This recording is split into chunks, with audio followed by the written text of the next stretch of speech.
Yo, what up, Backcourt family? Welcome to episode 19. It's your boy, Big Esco. And on today's episode, we got Cornelius Cornbread Walker from the Vashon High School. But before we get into that, we just want to say thanks for all the continued support. And make sure you subscribe on Apple Podcasts, Spotify, and YouTube. And hit that follow button on Instagram, the Backcourt Pod. And rock with us on Souls of Liberty SoundCloud as well. But without any further ado, let's get into episode 19, y'all. Peace. What's up, bro? Peace, Allah. How you feeling? Peace. Chilling, man. You know, another day. God is dope. R.I.P. to Black Mamba. We got a score we about to talk to now. We got Coach Walker. That's how it's going now. Yeah. We met him as Cornbread. Cornbread, baby. Yeah, you know? A great athlete, a man child, in a way. Yeah. You know what I'm saying? Like he was one of them guys that like looked like a senior since freshman year. You know what I'm saying? Like kind of came into his body early. Had a smooth stroke. Oh yeah. A lot of confidence. Defender. Yeah. Very, very confident. St. Louis guy, Yeah. You said you wanted to give a shout out, didn't you, before we got started? But I wanted to say rest in peace to Big Henry from Gateway. Mm-hmm. He graduated in 2010, about 6'5", 6'6", guy could shoot the rock. Was growing up, played him a lot. He played with the Redbirds back in the day. I'm sure everybody from St. Louis knows who he is or whatever. And it was on my heart to just say that I seen on Facebook, I seen a picture of him. And, I was just waking up and it fucked with me. You know what I'm saying? Because it's like, he's supposed to be here. Yeah. And he would probably be somebody that would be helping out and in the basketball community and just, he was a good guy. You know what I'm saying? And gun violence, we got to stop killing each other, So I just wanted to start it with that. And, peace to his family and just all the people who was affected by that in my age bracket, our age bracket in the PHL, Yeah. The PHL, it's a fraternity, Right now, I would say we having some tough years. Only Vashon is the main competitor, I would say. CA on the girls' side, been doing some good stuff. Northwestern won the championships in the last few years. So it's definitely been some people representing, but top to bottom, we haven't really been as strong as a unit, I would say. The kids not going there no more. Right. It's charter schools, it's a lot of politics. That's away. Yeah. I hate to see it. I hate that Sumner isn't what it used to be. I hate that Beaumont is closed. Mm-hmm. You know what I'm saying? Like, I just don't like it, but it is what it is. Yeah, So, we some PHL alums, doing the good work. Holding it down. And that's why we're talking to Coach Walker now. So let me go ahead and let's get Coach Walker on the line. Yo. What's up, bro? What's good? Man, what's good, man? What's good? What's up, Coach Walker? What's up, man? How you doing, bro? I'm living, man. I'm living. How about yourself? Man, we're trying to stay sane, man. You was with your team? Yeah, we had a tour today. We did a campus tour with one of our guys. We're trying to land. So yeah, I was at the gym for a while with the other coaches and stuff, trying to get this recruit in. Okay. Wabash Valley, right? Wabash Valley College, yes, sir. Where is Wabash? Yeah. Let's see. Because I played here. When I first got here for school, I was driving. I was getting at like 2:45. So now that I'm familiar with it, it's not that far. I get here at like 2:15 now, 2:20. It's in Illinois, close to Evansville, Indiana. I don't know if you guys are familiar with that, but it's right there. I'm out 45 minutes to an hour from Evansville, Indiana. Okay. How did you get the nickname Cornbread, bro? Because I knew that's everybody. That came from my grandma. Honestly, I won't kid you not. It was Sundays, and my grandma used to make full course meals. Okay. So I see the greens, I see the sweet potatoes, I see the cornbread. That's the first thing I dive in, cornbread. So that's me grabbing that at 3 or 4 years old, and then it just stuck. Like cornbread in the kitchen again, and then cornbread. So since then it just stuck. It was cornbread. So that's been there from age 3 to 4, and it's still with me today. Nothing like grandma's cooking, man. Hey, I miss it. Yeah, that's it. Me too. There's nothing like good nicknames. Though you had a real good basketball nickname. You know what I'm saying? Like, yeah, I mean, it's crazy that like, you know, because everybody when it first hit me with basketball, it was like, oh, Cornbread Maxwell. And I'm like, I don't even know who Cornbread Maxwell is. Like, I ain't get that from that. Like, I got this because I love cornbread. Like, I grew up on cornbread, milk, and sugar. Like, that's why I got my name. Yeah, Jiffy, you know, yeah, like with the extra sugar in there. So I'm like, that's me there. And I know Cornbread Maxwell. I don't even know who Cornbread Maxwell is. Then you got the movie too, Cornbread Earl and Me. Cornbread Earl and Me. I remember that's Jamal Wilkes. Dude, when it first hit with the whole like basketball stuff, like, it was like, oh, you gotta watch it. I'm like, dude, I don't know what that is. And I kid you not, one of my aunts at my grandma's house when I was living with them, and they was like, oh, we gonna watch it, you gonna love it, you gonna love it. And I'm like, I don't want to watch this. Cornbread got shot. I ain't watching this. It's a sad movie. It's actually a sad movie. It is. I'm like, I don't want to watch this, man. Y'all crazy. Cornbread got shot, man. I'm like, man, I'm done with it. It was almost, I feel like in the 70s, that was like their version of He Got Game. Yeah. Like, even if you look at it, like, from the park, like, NBA, like, all of it, it's just like you said, it's older version of Who Got Game. Yeah, Lawrence Fishburne is in it. He a kid. Like, it's a big movie. It's sad, though. I would, like you said, you don't want to be that cornbread. I'm good. Yeah, man. So we always start, asking, how did you get started in the game? Where did you start playing? Where did you get your love? Man, look, like the crazy part about it, like basketball for me, it hit me. Let's see, because I mean, it was just different. Like I grew up, just like I said, I grew up down at my grandma's house, moving from area to area, being around just my cousins and everybody else. So I seen them like play basketball. So like I didn't really like fall in love with it until I was like 7 or 8. But like I've been around it kind of like my whole life, One of my oldest cousins was around it all the time, so I grew up playing in the park with them. I always go play against these bigger guys. Woo, woo. So I mean, basketball always been there, been my scapegoat, but it was just like I didn't fall in love with it until I was like 7 or 8. Where did you start playing at?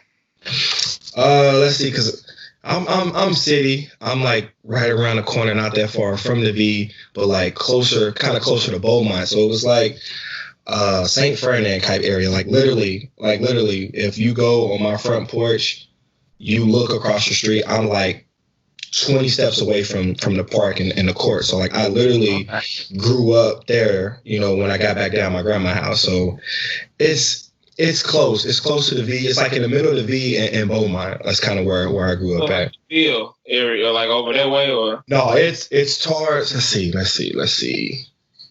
I'm trying to see because like I don't know if y'all really like know. Our streets like St. Ferdinand and what? St. Ferdinand and Market. Okay. Like right over like right where Grand meet, and I know y'all seen that little big white church. That's on Grand. I'm like right behind her, like maybe 2 blocks from there. I'm right behind her. Okay, that's where I grew up at, right there in the heart of the area, right there. Yeah, man. So we tell people about about the Vashon, just to get some context of who you are for people who not from the Lou. You know what I'm saying? You went to the powerhouse in Vashon. Y'all won state. Had a lot of controversy. It was a weird time, a black cloud over the V at that time, but Yeah, success. Because I mean, the crazy part about it, I didn't even supposed to go to the V. Like I was playing basketball, and it was like me and Booker played on the same little street ball team. So at the time, like I was with Booker, I was with I don't know if y'all know Coach Suge, Cornelius Walker. Like I was with him for a little bit, so I was like on and off over there by Woes for a while, but then like my 7th and 8th grade coach kind of took me in up under his wing. He was kind of like a father figure to me. So I'm like spending the night over his house all the time and doing this. I was supposed to go to CBC. So let me hit you with the whole story though. So my cousin took me to a football game. I remember like it was yesterday. It was at Gateway. So we walking and the whole V basketball staff sitting in the end zone outside of the gate. And I heard Coach Aaron say, is that little cornbread right there? And I'm talking to my cousin, like, who is this? How he know me? He's like, oh, I know everybody. I know everybody that can hoop. So that's little Cornbread right there. Because my cousin name was Meathead. He was like, you bring a little Cornbread down to the V like you? He's like, oh, yeah, he'll beat her. Next thing you know, shit, hey, you got school Monday. We going to the V. I mean, like, it was crazy. Because, like, I woke up that morning, I had, like, uniform, pants, shirt, V. I'm like, yo, what's this? I'm finna take you to the V. We going to the V. I mean, from that point on, the rest was history. Like my freshman year, like it was great because like we was number one in the country. Like I ain't seen nothing like that. Like you talking about the traveling, nowadays the media, like everything was just going crazy for us. And then shit, being myself and Hobbs, we was the only two freshmen that legit was on varsity. Right. So I was just like, man, like this is unreal. So the few look playing time I get, I was just like, oh crap, like heart beating fast, just because like it was different from going to 7 and 8, being the man, you know, coming in, you doing this, you doing that, to not going to the powerhouse at the V. Like it took me a while to kind of fit in to where like, dang, you ain't finna come in here and do this and do that. But I mean, I loved it. Like my freshman year was crazy. Like I really wish we won state that last game against Tyler Hansbrough, because that just would have been crazy for the school, the city, everybody. And then like coming into my sophomore year, I ended up winning state with Baby James and all that. Like it was great. Like it was great. Like I probably can sit there and say my freshman and sophomore year was the best 2 years for me I had at the V.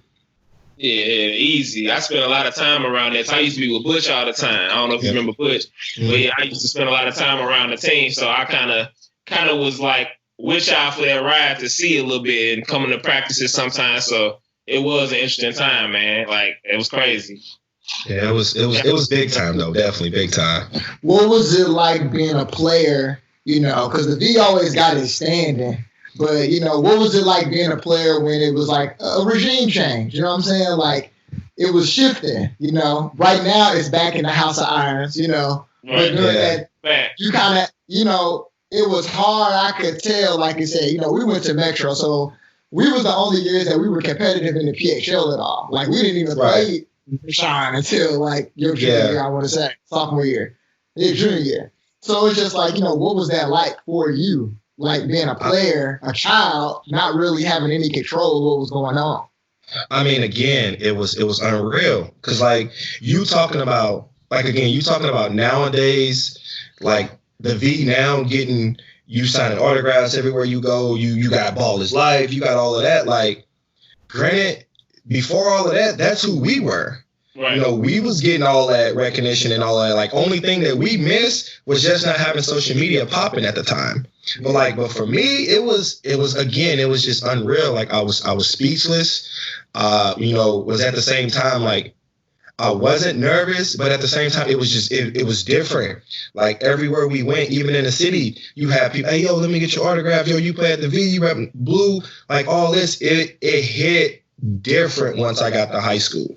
And then having like Baby James in front, you know, watching him, Kenny, Johnny, Bobby Hill, Leon, like Doug, like I can name the whole crew, and just sitting back, learning and watching them as a freshman, I was just like, okay, you know, like this is how it's gonna be. Like this is what you got to do. It's a real grind. You know, you got to work. That V name is just not given to anybody. So like sitting back my freshman year, a little bit, it showed like this is what I got to do in order to continue to represent this name and carry on like the legacy that Vashon had. Because like I knew a couple people was going to be leaving, but at the same time, sitting back as a freshman, you get the chance to watch a lot because you really not playing. We blowing people out, so I'm laughing on with Hobbs like, yo, look at this, it's crazy. I just dunked on somebody again, Bobby. You know what I mean? So it's just like it was crazy because at the time you talking about 7th, 8th grade, we wasn't dunking like that. Mm-hmm. So then now you got these guys doing it, and then you talking about the gear, like all that, like it was again. It was y'all had the best gear in the state. Yeah, known for that. Listen, bro, when we went to state my sophomore year, bro, and we had the J's, I said, what? Like it was crazy. I said it was crazy. So I mean, like again, like as a freshman watching it then. Like it was great because we traveled, we were winning. Everybody wanted autographs. Everybody wanted to be around us. You just had to stay humble. You couldn't be quote unquote cocky because any given night, our record showed different, but any given night you had a chance to take an L. You know what I mean? So it was just one of those to where you really had to stay humble, but at the same time enjoy it at the same time. So it was kind of hard, but it was fun though. It was definitely fun. Yeah. Cause your senior year, Hobbs ended up shaking the spot on you. Man, listen, man. We'll say that later in the episode, man. Cause I was hurt. Like I'm not even gonna lie. Like I'm saying that because we had Teron on. He was 08, but Ken was 08. Y'all best classes in that era. In that 10 years, maybe 2-year window, y'all probably was the deepest class. Y'all had was my boy and James. There's a lot of y'all. Oh, we had every. Listen, all right. So we can go ahead and touch on the subject a little bit.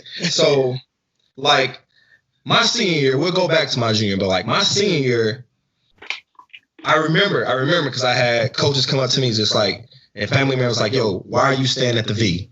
Like Hobbs left. Like Kenny ended up leaving. Like nobody's there. But I'm like, exactly. I quote me. This is exactly what I told my TT at the time. I said I wanted to be different.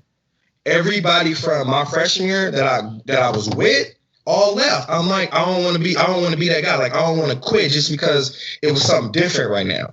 I'm like, if anything, I'm gonna take the challenge. Like I'm gonna stay because I was the only one then that was there when at that time when I got there. When we was number one, when we won state, like I still wanted to be like, okay, let's see what I can do. Everybody else left. Let's see what I can do. Like everybody. Yeah. I remember Bonner, an NBA guy, Vashon legend. So it wasn't like y'all didn't get, Yeah, I mean, me and AB, we. I mean, he actually came down here during this season and talked to my guys. Like AB helped me out a lot in a sense to where, he was the first, like Coach Ernst pushed me, but I think AB was the first that was real. Like, that move ain't working. No, man, what you mean it ain't working? It just worked. Like, he was the first one that was real. I mean, I remember, man, my junior year, because that's when he took over. I remember we coming in there, he had bricks lined up, like bricks lined up. We had to hold the bricks out and slide. Step slide. We had to hold our hands up. Our hands dropped. Everybody had to go over. And we did that for like 30, 40 minutes straight. And I was just like, man, this different. Like this legit was different. But I mean, coming back to my senior year, I just wanted to be different. I didn't want to leave. Like I didn't want to I felt like that was taking the easy way out. Like I don't want to go build a big three or anybody else with them because I could have went the Gateway. It would have been me, Jesse, Kenny and Hobbs. Like that would have been too much. We thought about it. We played Hobbs this first game back, actually. On everything. Like, I was like this close from going. Like it was like done deal. Let's go. I'm going over. And I was just like the difference between being left and right. But then I had talks because Reed played for Coach Ernst. Mm-hmm. And Coach Ernst was like, all right, let's go over to McClure North. And at the time, I'm like, I know who over there. Right. I'm like, dang, that would have been sick. I'm like, I just want to stay. He's like, well, no, let's go prep. I'm like, no, I want to stay. So I mean, like my senior year, it was a lot of closed doors meeting with my TT, my cousins. Coach Ernst talked to me a lot about it. Like I was really close to going prep. I was really close to going to Gateway, but I'm like, you know what? I just feel like I gotta stay loyal. I'm going to stay at the V, and that's basically what it came down to. Y'all almost went to state Duck and Leon senior year or whatever. Like talk about that hurt me watching y'all lose to them, man. Like what was that about? Did they lose to Lindbergh? Ben Honer, cold white boy too. Yeah. It was cold. Man, I think my honest opinion, now looking back on it, bro, it was just one of those to where we went in too cocky. Because the crazy part about it, we were supposed to win that game. Yeah. So when you go in there with that mindset, it already puts you at a disadvantage. And then now it's like, oh, we got to play. It's kind of too late. You know what I mean? We went. I think we went in there situation expecting to win and not playing our A game. Cause like there's no knock to them. They won, hats off. If we go in there and play our A game, you can ask anybody in that crowd that was there, we wasn't going to lose that game. Right. But the fact that we didn't come in there prepared, and not prepared for as like our coaches wasn't ready and didn't get us prepared. But I felt like as players and a little bit as a staff, it was like, oh, we gonna win this game. So it was kind of like, let's lay back a little bit. But you can't do that. That goes to show any given night can be your night to where you take an L. And unfortunately, that ended everything for us. Because look at it. We beat them. I felt like our road was pretty smooth. You know what I mean? It was going to be challenging, but I felt like our road was going to be pretty smooth, though. Yeah. And y'all was coming off the state championship the year before. So it was like. And I think that's what hurt me. That was the end of an era. I don't even know what happened your senior year, but 07 when y'all lost, it kind of was like, damn. It was it because, like, at that moment, when that happened, like, in my class, I knew we didn't have a lot of people. Because, like, it ended that, but, like, at that time, we had a lot of seniors that was on part of that number one team in the country and winning state. So it was like, they know what it takes. So then we lost. I mean, I kid you not, if I could put my TT on, it should tell you everything. I went back, like, to my grandma's house and was just, like, in tears, like, TT, it's over for me. Like, all my guys left, like, they were seniors. Like, I don't know what I'm going to do. Like, this was legit good chance to go back to back. I'm like, now, like, I don't know. I'm like, the PHL was smooth to where, like, I felt like if Hobbs would have stayed, Kenny would have stayed, Flash would have stayed, we would have been cool. You know what I mean? Yeah. We would have been cool and possibly got back or possibly got out. Yeah, just like you said, just y'all four right there. Yeah, like squad. That's the we could have, you know what I mean? We could have got out, but I was just like, man, it's over. I just felt like it was over. It was over. Anyway, kind of took over the PHL for a little second. That was different, it definitely was, man. I was hurt. I was definitely hurt. Yeah. So how did Wabash come into play? Man. So you overlooked some D1s and stuff. I was reading some articles and I said you had some D1 opportunities and you was like, nah, let me rock with them. I mean, my biggest thing that I screwed up on for myself, I didn't take school serious my senior year. It was one of those where everybody left. And growing up, when basketball is all you got, basketball was all I had. I'm coming in there my senior year. I'm in school before everybody else. I'm shooting with the security guards. He letting me in early. I ain't going to no type of classes. Like, I'm seriously approaching it like, shit, you know who I am? Like, I'm doing it this way. So, I mean, at the time, I'm like, again, you don't quote me on it. You can ask anything about it. Like, you're talking about him telling me letters from UNLV, Oklahoma State. Like, I'm like, okay, I'm good because I'm hooping. My numbers showing what I can do, so I'm good. And it came down to, I remember, here it is. I'm asleep at my grandma's house. My cousin coming here and waking me up, punching me, bro, like whooping me, bro, like hitting me hard. Woo. It's like, what you doing? What's going on? I'm like, what you mean? He's like, I just got a phone call saying you ain't graduating. And I fell to the floor like, bam, like what? It's like, yeah, you ain't graduating. What the fuck you doing? I'm like, man, how I'm not graduating? Like, you see what I'm averaging? It's like, it ain't got nothing to do with that. Like, woo, like, so I'm like, yo, I'm here. I'm not making this up. I'm hurt. Like, what I'm gonna do? Bam, that's my first reality check. Like, you just messed up because at the time, the whole graduation time was going around in my senior year. I decided to have a kid, so it was like, wow, that's already an X on my behalf. Like, dang, you finna have a kid and you ain't finna graduate high school? Mm-hmm. So I kid you not, I get in his car. I'm at the V. I'm going through the front door. I'm finding every teacher I got, bro. I kid you not. This is probably gonna get half of them in trouble. I'm finding every teacher I got. I'm like, hey, I'm dead ass. I'm like, hey, what I gotta do to get a C? I'm like, I'm cool with straight C's. Like, I'm telling you, from this moment on, if you help me, I'm done. I'm changing. Like, I'm dead. I'm changing. I mean, man, you talking about going to the V for 2 weeks straight. Graduation was in 3 weeks. 2 weeks straight. You talking about reading, math, everything. I'm in there. Like, I gotta get it done. Because at the same time, like, not only was, like, did it hit me that I wasn't prepared to graduate, I was also like, bro, I'm embarrassed. Like, what are you doing, kid? Like, you know what I mean? It was just like, what are you doing? But like a lot of that comes back on like my childhood and not having that person to tell you like, yo, you fucking up. You know what I mean? Like, this is what you got to do. All I knew was like basketball. You know, it's a fight breakout. Hey, let's go hoop, Cornbread. You know what I mean? Let's go hoop. It don't matter where I was at. My getaway was basketball. So nobody really put the X down like, hey, you got to really focus on school. You got to really do this. And the first person that did was my 8th grade coach. But I mean, we didn't like fall off. But like, he was going to help me get into CBC, and I went to the V. And he was like, yeah, that's a bad decision for you. Based off, not off your basketball talent, but based off academic-wise, I just don't think that's a good fit for you. And I'm hooping. I don't care. X, Y, Z, whoop. And it backfired me my senior year. And I was just like, I gotta figure this out. Like, I gotta figure this out for sure. Because like I said before, I'm in a situation, I'm finna ready to have a kid.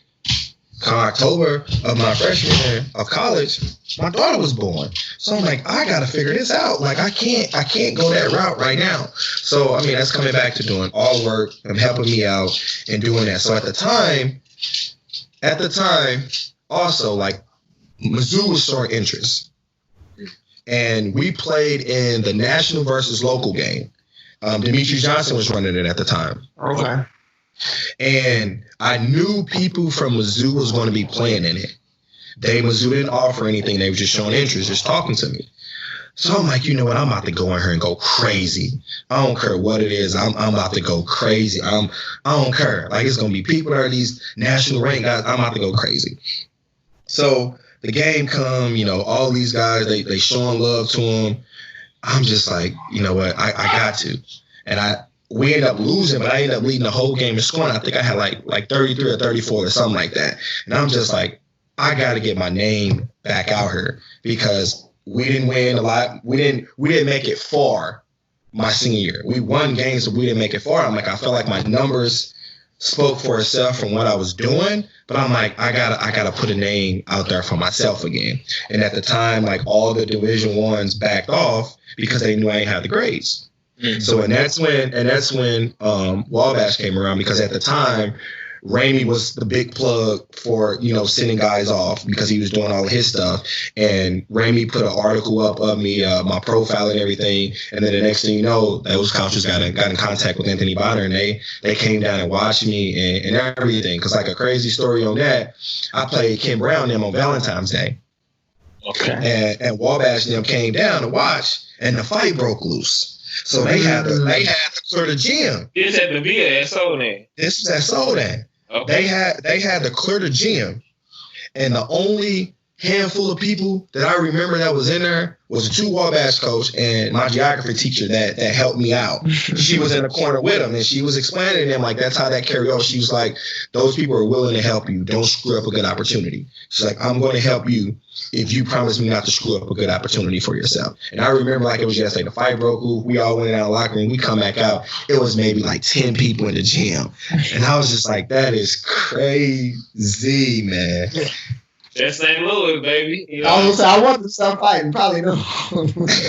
Right, probably it was crazy. He talks my cousin. Yeah, man. Like you said, that's a real story. You know, during that time, like, the city was going through a lot of changes. Kids were leaving the picture. The city schools left and right. So we was kind of like holding on to that last little bit of like legacy that it had. Yep. In the 2000s, the PXL was still very much so competitive. Right. You know, we were at the end of that decade when it was so, kind of dissipating. So like you said, when Vashon kind of fell, it was like, like you said, Career Academy went on to go to state. I think my senior year the next year, some other schools and stuff, but it was a real symbol for across the whole city. Yeah, that things were changing in the community. Yeah, especially when like all of that happened with us, like the coaches changed and we didn't make it far. It was just like, okay, do I send my best 8th grader to the V now? Like, we need to find another school to send them to. You know what I mean? So that definitely changed for sure. Yeah.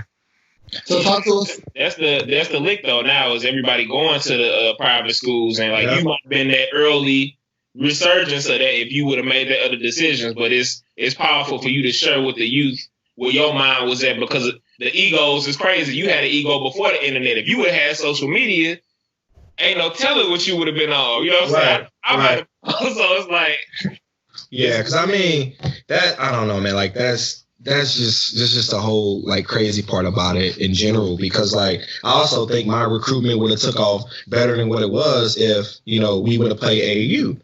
Like nowadays, like, you know, back home, the Eagles, BBE, they buzzing. Yeah. You know, if we would have had a chance to play, like some of the Vashon Giants had a chance to play with the Eagles, it would have been, you don't know where we would have been at. I felt like our recruitment would have just been crazier than what it is, because now you're talking about literally some of the best that's in the city is all on one team. Mm-hmm. So now literally give them one spot on the Eagles. You couldn't really do that. You know what I mean? And I who's our team? I think we ended up playing St. Louis Game Face. You know, we had St. Louis Game Face, and it was different. Like we went to Vegas one year with Game Face and played against some of the national ranked players, but it still wasn't on the same level that what the Eagles was on. We ain't talking about the EYBL. Like you wasn't on none of that. It was just like, hey, we going to Vegas. Okay, Brandon Jennings there. You know what I mean? Like he had a name for himself, but we, you know what I mean? We didn't play him. Yeah, but during that time, it was difficult. Like once we got to high school, because like you said, the Eagles was the premier team. Yeah. So every age group, saying we had more than 15 guys who deserved to play out of town during the summer, basically. You know, like you said, I played on Game Face, I think, my junior year. And like you said, it wasn't the same. Like now you probably got like 3 or 4 national competitive leagues in the summer for high school kids to play in. Where back then it was like just the top tournaments. It was just like, like you said, Vegas. It was ABCD, it was this, it was that. So it was like, out of them 12, if you really couldn't get in that, you were local. Because like that's even the messed up part. Like I only played AAU. I think only played AAU 1 year, because I didn't play coming into my freshman year, and then the next year we ended up going to Vegas, and that's how we got that, you know, that bond with the team, and that helped carry us on into state. Like the next year, because I got Bonner, I didn't play AAU ball at all. Mm-hmm. Like I missed AAU ball for 2 years. Yeah. So I was just like, whoa, like it hit so deep, boy. Y'all was deep enough to have 2 Eagles teams. And that's what I'm saying. Like it hit different, because the moment I knew how like the ranking and the AAU was, I went down to the Nike camp with Leon. Powell, and Leon killed. I mean, I'm not making this up. I'm not just saying them because I played with him. Leon killed, like legit killed down there. So I'm just like, whoa. So I'm like, yo, I need to find a way to get in there, because at the time you talking about we ranked, we was kind of quote unquote, you know, Nike was looking at us and stuff. So Leon got that invite through that and his game. So when Leon got down, I mean, Leon was killing. You talking about like Leon in the booth, got all these coaches around him. Like Leon was killing. I'm like, yo, I need to get some of that. And then the next thing you know, I ain't play AAU ball. I never forget, we was sitting at the V. I don't know who he's finna play, but Bruce Weber walks in for Leon. That was my freshman year. Yeah, and I'm like, next to us. It's Bruce Weber, bro. Like, he had the Final Four ring on. We was like, damn, well, what's up? Why you here? The crazy part about it, you saying that, I seen Bruce as a player, and I talked to Bruce face to face as a coach. Like it's crazy, man. Like it's crazy. Yeah, we missed out. It was so much talent. Like now we getting the love, and you know we deserve it. But like I said, physically, just off you alone, you was like a man child, bro. In comparison, and y'all wasn't probably even lifting weights like how they are now. If you would have went to CBC, like with your build and athleticism alone at the time, you fuck around would have got a D1 scholarship just off that. You know what I'm saying? So it's crazy, bro. Like. It's crazy. That's the thing. Like now, I know I had some injuries. Like even when I got to college, I wasn't a dunker. Like I was just like shooting it. That's why I try to tell other people. I'm like, high school, I used to dunk the ball like all the time. Like I used to want to dunk before I shot the 3. Your IG would have been crazy. You would have had some viral dunks. Yeah. Some oops. Yeah.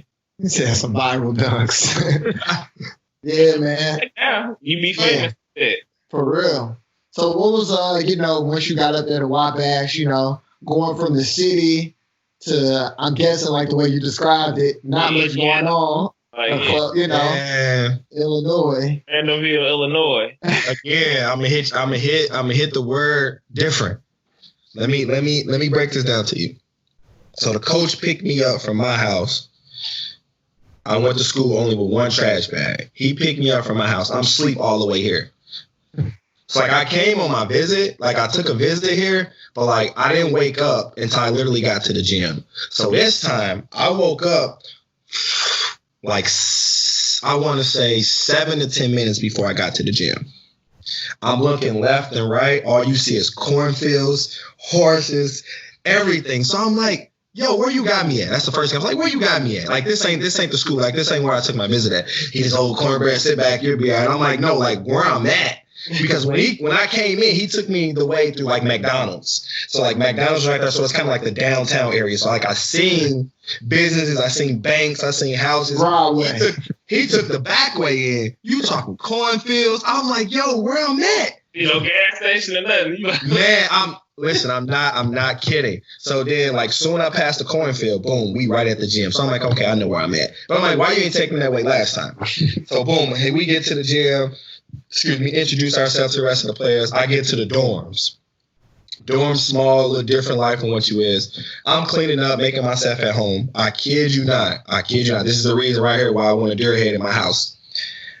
I close the door, put my stuff up. I open it, bro. A deer right in front of me, right in front of my door, like, boom. And I'm like, yo, I ain't never seen this in my life. Like, I ain't never seen this in my life. Like, from that moment on, like, I knew it was different. I knew it was small town life, and it definitely wasn't the crib. Like, the crib, it's loud 24/7, no matter where you at. Everybody out. Like, here, it was just, I'm looking like where everybody at. Like it was just small, but at the same time, like it was different enough for me. It helped me become who I am today. Like at times to where like I tell my sister all the time, home is home for me. I'm never gonna forget home. Like never. The city is me. That's who made me. But then at the same time, like it was a different lifestyle that I felt like I needed to carry in order to provide for my daughter and show her what was right. So I'm like, maybe I have to accept this lifestyle. But I didn't really like explode into that lifestyle until I got hurt.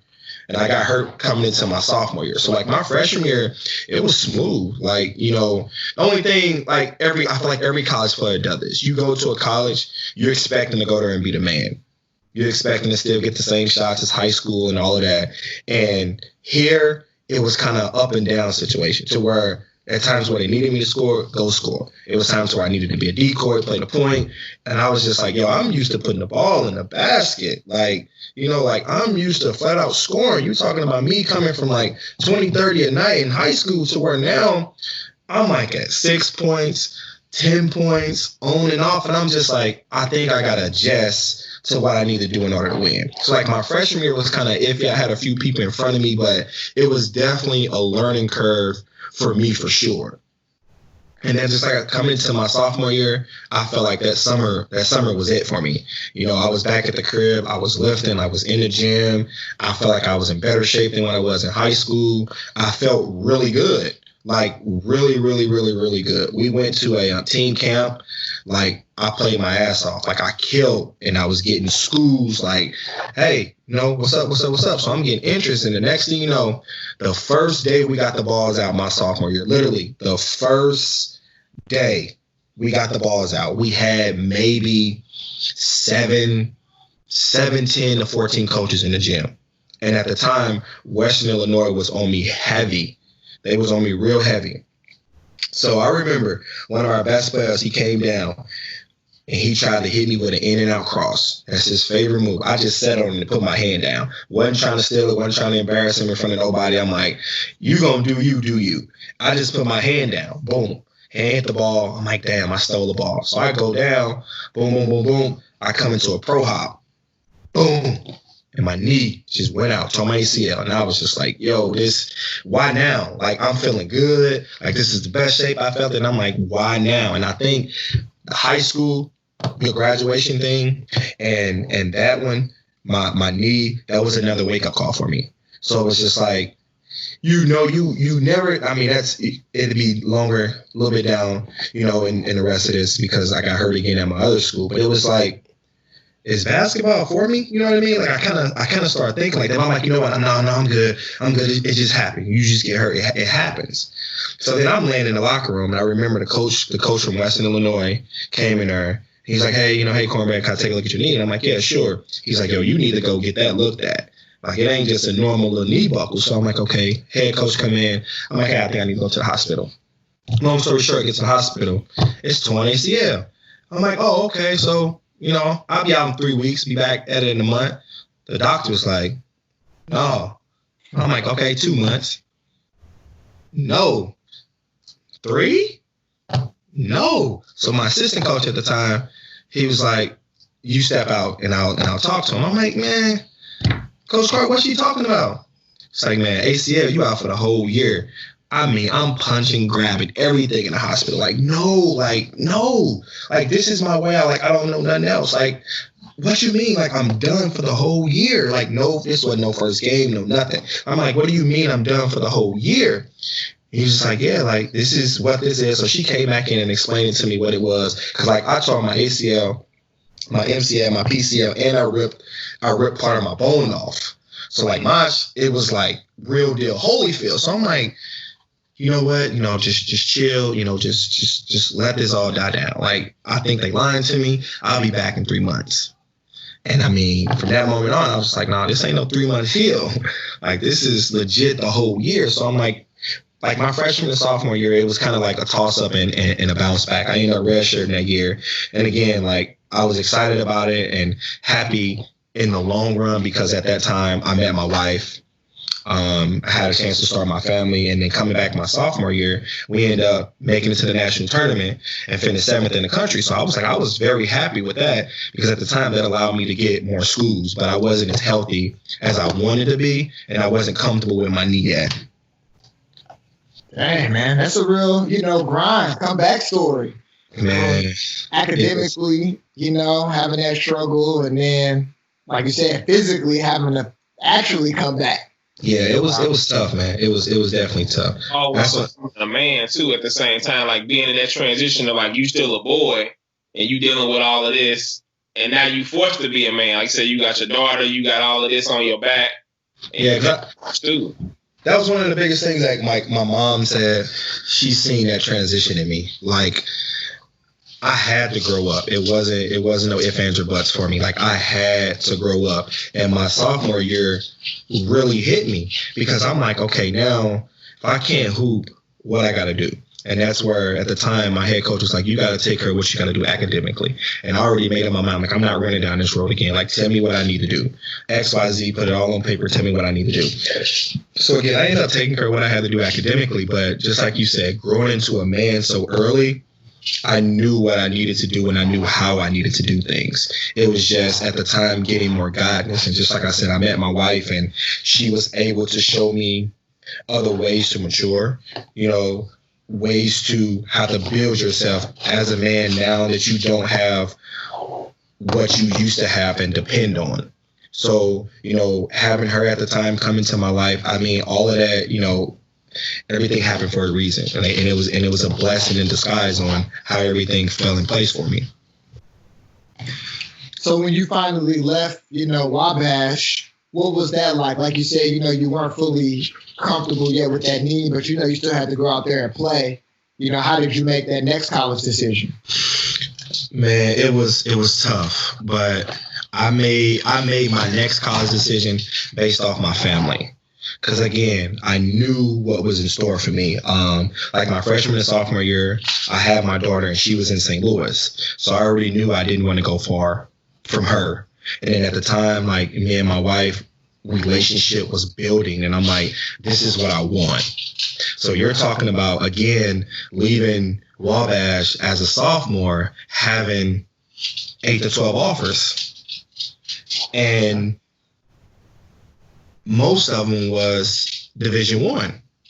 So then, you know, after talking to like my wife and just narrowing it down, it was between Kentucky Western to where I went, and it was with South Florida. South Florida was my last Division I school I had in there. So then I'm like, why South Florida? Like, you know, telling myself, because I didn't feel like I had the sophomore year that I wanted to have for as numbers wise, but I'm like, maybe they see potential. Maybe they see what I can do down the road. And I'm like, the D1 also got money. They can help me recover from my knee. They can get it stronger. They can help me do all of these things. But I'm like, I really don't know which route to take. And at the time, me and my best friend played at Wabash together, and he ended up signing to Kentucky Western. And he was just like, yo, come over there with me. I think we'll do good. You're still close to home. You'll be able to drive back and forth, X, Y, Z. So I'm like, you know what? I honestly think it's a no-brainer. So, I mean, that's how I ended up making that decision to go to Kentucky Western. But it was hard because, like, my dream was always, I want to be a Division I player. I want to make it to the league. I want to do this. I want to do that. So I was like, am I selling myself short by not going D1? You know, and it took me a while to realize, like, it's just a number. Like, it's just D1 and D2. And that's kind of some of the stuff that, like, I explain to some of the players now that I deal with. It's just D1 and D2. Because if you put 2 and 2 together, guess what? You still have a chance to win. You still have the chance to get what you need academically. And you get to make it to the tournament. Like, all of those things still line up. The only thing different is just Division I and Division II. So, like, once I start putting my pieces together and realize that, I'm like, oh, it's a no-brainer. Like, I'm still getting my school paid for. I'll still be able to work on what I need to do academically. I'm still close. And I still have a chance to play basketball, compete, and be in the tournament. But then, like, go back and you guys can Google it. Like, look at the history on Kentucky Western. They have more national titles than some of these Division I schools that's higher up. Yeah. So I mean, you went to a winning program, right? And I'm making that in that mindset. It was coming back to a no-brainer. Like, all my boxes checks besides Division I and Division II.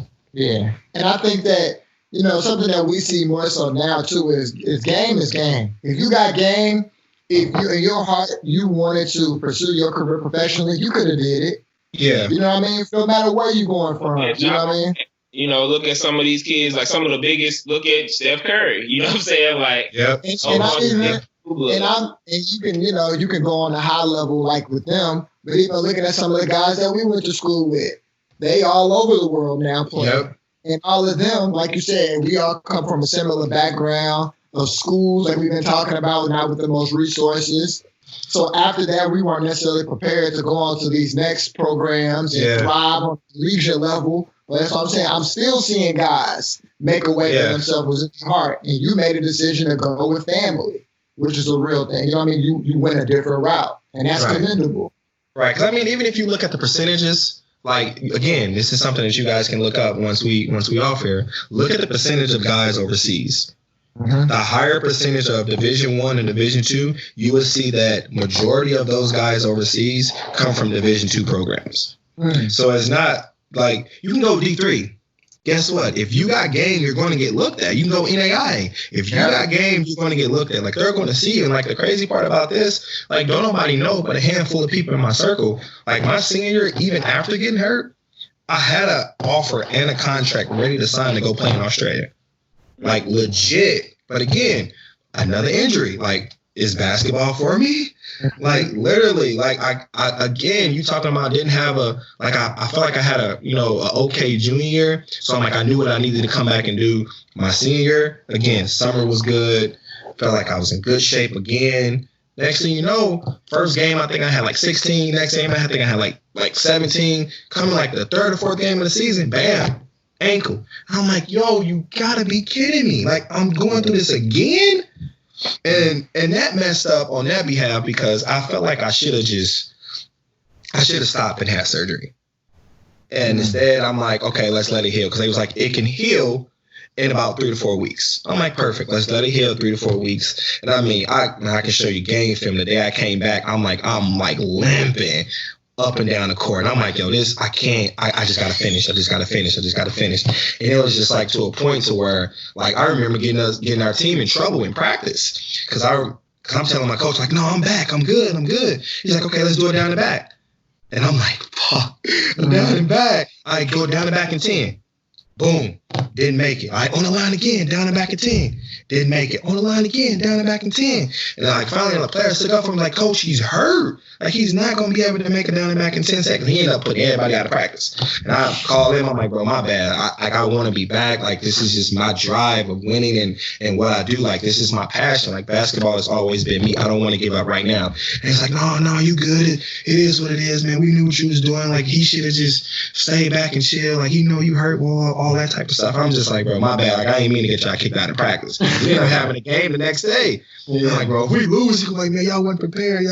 So I'm like, man, this is crazy. But I mean, like, long story short with that, like, my senior year, I ended up like playing throughout the season and ended up having surgery after the season. And like, I ended up putting like a little bit too much weight on it coming back, and they had to go back again and move scar tissue. And I was just like, you know what? I need to take a different route. I gotta do something else. I have to. What made you get into the coaching? Is that what kind of pushed you towards, wanting to be in the game in a different capacity? I mean, this is one of the things I tell my oldest daughter. I have another daughter too, and I have a son. My oldest daughter was with my wife, but I ended up adopting her. I've been around her since she was about 2.5, so that's my daughter. Right. So one of the things that we talked about, I'm like, her name is Kaylee. I'm like, and I tell Kaylee and Kamori all the time, I'm like, I never realized I was coaching as I was playing until I look back on it now. Being at the V, coming back to my senior year, it was in a position to where I'm telling these guys, like, hey, let's do this, let's do that. This is the way I was brought up with the V, blah, blah, blah. You were slowly coaching and not realizing it. And I'm like, that, like, I never paid attention until now I started listening to podcasts and I started listening to other coaches talk. How did they see that feel? And I'm like, I was coaching without coaching. Mm-hmm. You know what I mean? Like, legit, like, hey, let's run this play. Like, I'm literally, when I got to Kentucky Western, like, me and my best friend, like, we looking at each other like, hey, if I give you the big eyes, I'm finna come off this curl. Or if I give you the wink, I'm finna go back door. So, like, I was slowly coaching without coaching. So, like, and again, to kind of touch that, since like my senior year, it never been a point since I got to college that I wasn't a captain. Like, I've been a captain coming into my freshman year all the way up to my senior year. So people kind of, teammates and, coaches kind of looked at me as that leader role, playing, leadership. And I'm like, again, I'm explaining and saying X, Y, Z to these guys. Like, I'm slowly coaching without really having that title. Yeah. And then, it's the same way as being a parent. You're coaching without really, coaching. So I felt like I always had that feel for it. But, it took me, like, me and Coach Hans, we talk almost every other day. It took me, talking to him like, hey, what do you think about this? I'm like, I don't want to give the game up. I don't want to get away from it. What do you think about me going into coaching? And he said, hey, I think it'd be a great idea. But you got to go into it understanding what's best for the kids and not just going into it trying to do your own thing. I'm like, that makes sense. So the first time I got into coaching, I ended up moving to Rockford and being a paraprofessional in a school, and ended up being a freshman coach at the high school. So I kind of got, the feel into it. And then the next couple of years, we ended up moving back here. So at the time when we moved back here, the head coach that I'm under now, he used to be a head coach at another school in our league that he remembered playing up against me. So when I got back here, I mean, everybody in town embraced me really well. It was like, oh, you back? So it was one of the guys, his name is Mr. Hackler. He used to be our PA announcer. So I got back, he seen me in the store, and he was just like, oh, Cornbread, you back in town? I'm like, yeah, we're back, my family back. He's like, oh, you got to get on the coaching staff at Wabash. And I'm like, I don't even know who's there. You know what I mean? He's like, oh, I'm going to give a call and you just go up there and you just meet with him. And I kid you not, long story short, I ended up going up there and I was like, hey, I'm Cornbread. He was like, man, I know who you is. You're going to introduce yourself to me. And I'm like, okay. And he's like, so I heard you want to get into coaching. I'm like, yes, sir. He was like, when you want to start? And I'm like, what do I got to do? He's like, the job's yours. You can come in and do it right now. He's like, I don't got to, do a lot of stuff. He's like, I seen you as a player. I know your history. I know your background. I know high school, college. I know all of that. He's like, and this town loves you. Like, let's just get it done. And I mean, from that moment on, him accepting me and helping me out, like I definitely grateful for it. But I mean, since then, like coaching it's been great for me, for sure. I love hearing this, man. Yeah, man. Yeah, this is a good story. Basketball I think is a real life teacher. Yeah, it's a discipline, so it changes your character as you go along with it. And I could say that it's been good to talk to people like, you and Booker and everybody else that we started off with one goal with the game. And through our journeys and our travels, it has changed, which is like how we ended up here doing this, growing this platform, what we're doing. And, we are super excited when guys like you and everybody else reach back to us. Like, no, I want to drop some knowledge back to y'all. I want to give something back to it because what we talking about, everything we're doing, we spreading a lot of knowledge, we spreading a lot of love amongst our community. It ain't easy growing up in St. Louis. It definitely wasn't. We had a good time.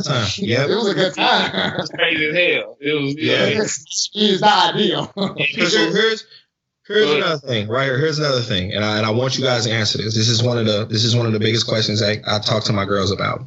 Okay. I want you to answer that. Yeah, we have no question. That's what's up. Okay.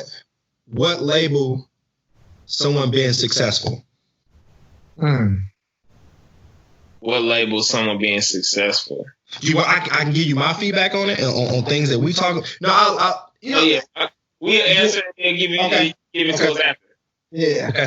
So I would say somebody being successful is them following their passions. Everybody has that thing. I don't know what it is. I don't know, but everybody's got something that they may be naturally inclined to.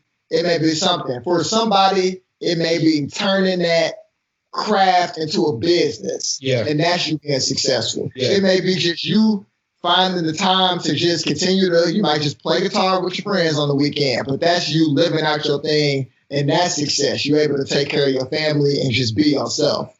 So I would say it's following your passion and reaching your potential with that passion. That's success. I'm going to say it's the amount of people you touch while you're here, when you leave here. You know what I'm saying? We all got to get up out of here at some point. But I think it's your legacy beyond power and money and, all of that type of stuff. It's your legacy in terms of the wisdom that you're able to give future generations so they can continue building. Because we all one. You know what I'm saying? So that's how I look at it.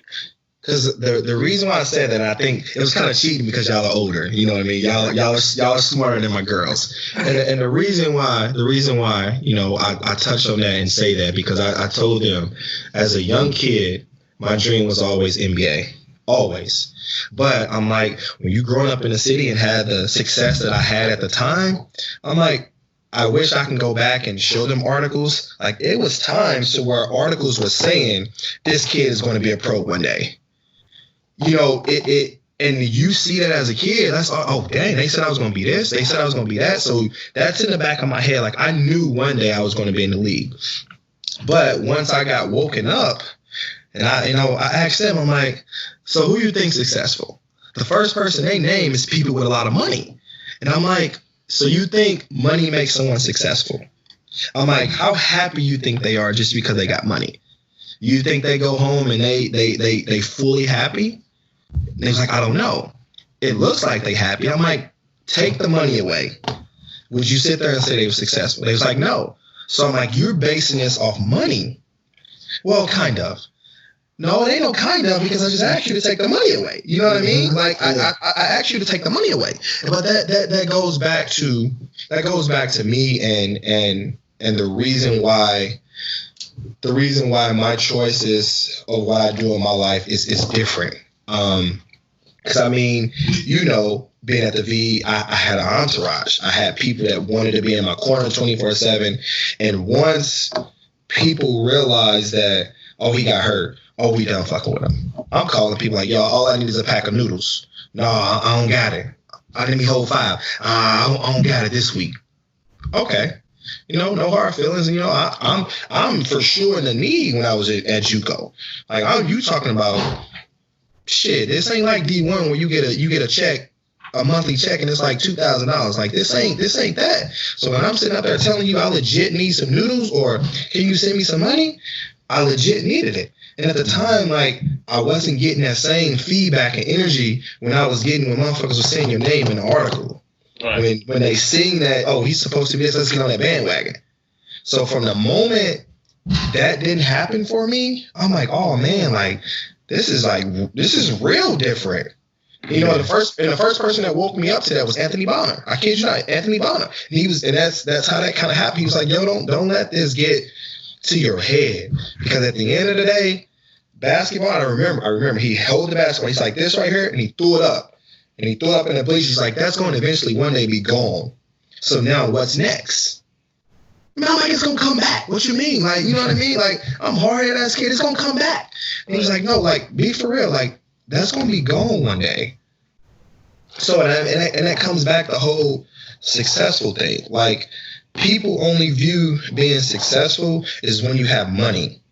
And then when you don't have it, look how small your fucking circle get. Because literally, I tell my daughter every day, you talking about me being the city, I had a lot of people in my hood on my back that was just, oh man, Bread gonna make it. We gonna fuck with it. We gonna do this. We gonna do that. And I had guys that was on the corner selling shit, making hella money. Like, yo, what you need, little bro? Oh yeah, you good? I'll slide you 200, 300, 500 a stack. Oh, you gonna make it, bro? You good? Shit, the same motherfuckers I called when I was here, when the articles wasn't booming like that, wasn't no nothing. You know what I mean? So it was like, and that's just one of the things that I tell, you know, my kids, like, don't label success off money. Label it off you, just like you said, happiness, something that you enjoy doing. Like, I enjoy coaching.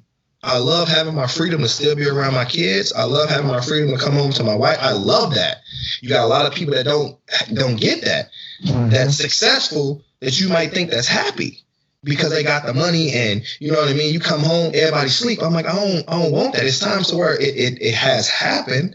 But if you're talking about me having the freedom and you know, I'm in practice, and guess who's in the gym with me? All 3 of my kids. You know what I mean? When they down here, you know, I got the freedom to where my coaches allowing my kids to come in the gym, allowing my wife to sit in the stands and watch me practice, like those type of things, allowing my kids to come on the road with me.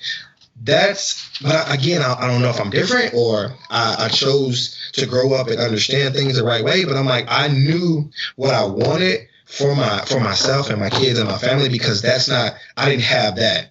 So you talking about when you grow up by yourself and not always having a birthday, not always having a Christmas, not always.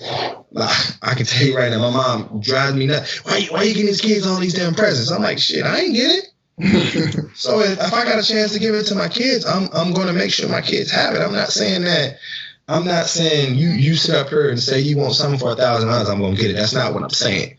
Right. If I have it and it's something that I feel like would benefit you, why not give it?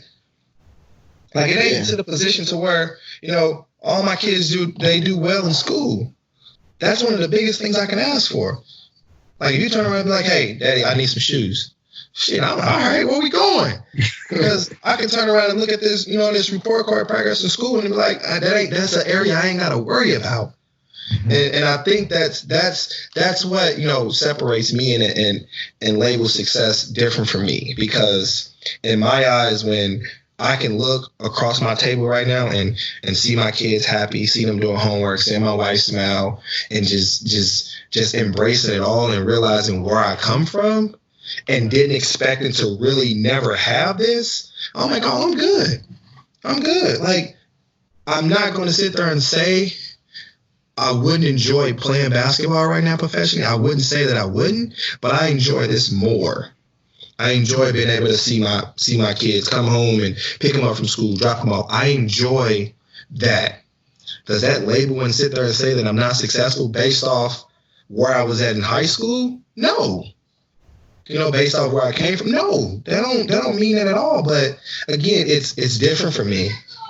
Like, again, I can give two shits what somebody else say. You know what I mean? And I think that's what a lot of people can't understand and grow up from. Man, Leroy down the street, he said I should have had XYZ. All right, well, let Leroy say that. That ain't going to change how I feel about what I have and what's in front of me. And I think a lot of people need to understand that and feel it. But I think it's also hard when you don't really have a family. You get what I'm saying? Like, like you guys are enjoying what you're doing right now. And maybe if you guys did have a kid or kids, you'd be going after something different.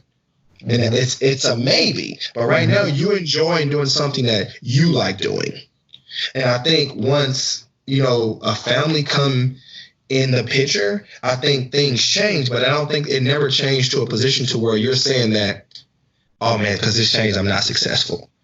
And again, that just comes back from, like, again, having 50 people in your circle to where now your circle's down to 5. So now answer that question. Why am my circle down? Like, what happened? Mm-hmm. Oh, you didn't do XYZ, so I'm done messing with you. Okay, that's cool. I'm going to keep my circle the same way just because if you don't want to rock with me, that's all good. But I mean, just coming back to the biggest thing that I asked you guys, I'm just not a big fan of people viewing being success and being successful is based off somebody that's making a lot of money or somebody that's got the rims on the red car. Oh, he got money. He good. Like that don't mean nothing. That one guy that Yahoo Apple started all that. You think he started with a red car with rims on it? Like, you know what I mean? Like you just got to do what's best for you and what's in your circle and what's gonna make you happy. Yeah. Hey man. You preaching it, man. It's a good lesson. It's a good lesson, man. I love this. I'm hoping, like you said, somebody hear this that maybe is on the journey, somebody that may be struggling with finding that the peace from their journey. Yeah. Or somebody. You know what I'm saying? Finding your purpose in life and going forward with it because, like what you were saying, I was thinking, like, people don't know how far you got to go to get to where you was at. You might have had to swim a lot further to get to somebody and just use a random person. Let's say Steph Curry. His dad was in the NBA. Yep. It makes sense how you grew up with Vince Carter and them. It's like when you was on cast. You know what I'm saying? It's like because everybody don't know your situation and what you've been through. Like you said, them long nights where you just got noodles or you just making you a peanut butter and jelly sandwich and laying down. And you know what I'm saying? And that's real. That shit is real, man. So you made it because your kid's not hungry. You feel me? Like your kid's not dealing with that. It's progression. You're successful. It's definitely real, man. Like it's definitely real. That's one thing I can say. It's for sure real.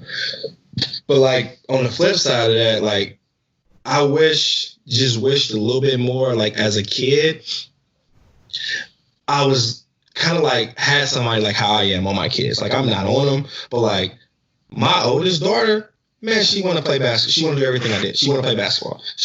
Like, Dad, we need to go get in the gym right now. Let's go hoop. Let's go do this. And then like Kamori, she stays in St. Louis with her mom, but like she's the same way. She's in cheer. She's in dance. She has her own passion. And if you look at them, you would think Kamori was 13 because she's bigger. She's muscular. She's like thick like a brick house. Man, and I'm just like, I remember like it was yesterday. She called me. It's like, Daddy, I'm about to play basketball. I dropped the phone. Like, what? You finna do what? Oh, let's go. Like, but man, but it was just one of those where like, I think I want to play basketball because my daddy do it. I see Kaylee do it versus just, oh, Daddy, I like dance. I like cheer. Like, this is what I do. I'm like, so embrace it. Hey, that's what you do. Kill it, baby. You know what I mean? Mm-hmm. And my son on the flip side, he everything. You talking about football, baseball, basketball, soccer, running. He's just I see the girls do it, like he own it. And man, he's gonna be a beast. Like once I got my son, my girls kind of like, there he is. Go that monster. That go that monster. So bro, we always end our shows with some top fives. Okay. So I don't know, every show Tanel think of a different top 5 for the guests that they got to do. Okay. So So what you thinking today, Tanel? I'm gonna go. Your top 5 coaches of all time, dead or alive. Ooh, see that? Listen, but I'm gonna tell you, that's easy. Okay. That's easy. See, like that's easy. Like you talking about high school, you talk anywhere. Basketball coaches. I mean, like yeah. Okay. Like keep it in there, but. Collegiate, pro, high school, even. I'm gonna do. See, I'm gonna mix it up just a little bit because I'm always shout out people that help me. You know what I mean? I'm always do that. So I don't even got a number. I'm just gonna say for every coach that helped me in my journey when I done anything, basketball life, being there as a father figure. Whatever it was, like I feel like all of them played a part in helping me become who I am today. So I'm gonna put them in just a crown. I ain't even gonna give them a number. But I mean, you're talking about. I love Coach K. Like I love watching him. Me and my daughter sit down and watch his film. Like we watch him all the time. I love Coach K. And Coach Irons even sent me a picture with him and Coach K. And I'm finna frame that and possibly hang that up around my house here soon. That's right. Coach Case for sure. Again, Coach Irons is one of those to where I put in that crown situation because he helped me in high school, showed me how things was done. So I'm not really going to put him in that number. He's more of that crown. I like Roy. Top 5 too. So put right out there. Coach Irons wants me a lot, but I didn't even play for him. So. Right. I definitely got Roy Williams. I like him a lot. I like Doc Rivers. I like Doc Rivers.